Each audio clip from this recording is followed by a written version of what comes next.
আমার নাম হ্যাঁ, আপনার নাম তো কা? আমার নাম খইমালা। কি? খইমালা। খইমালা?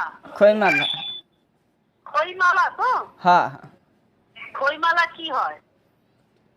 খইমালা খাতুন। খাতুন।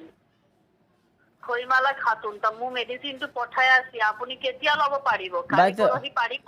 যে মাও কহ কালি পৰহি লব পাৰিব কি? আল্লাহ কম নিবা না আমার এই যে পয়সা জায়গায় জায়গায় ডাইলা দুইলা শেষ দিছি কত ওষুধ খাইলাম। সব থেকে ভাল মেডিসিন দিয়াইছো। এতিয়া আপুনি 5 রকমের বস্তু পাইব, বুঝি পাইছো? কি কি ওষুধ দিলা? মেডিসিন হয়, মলম হয়, আর খুজলি পাউডার দেওয়া হয়েছে, আর একটা আপনাকে অ্যান্টিবায়োটিক পাউডার দেওয়া হবে। একটু আপনাকে গরম পানি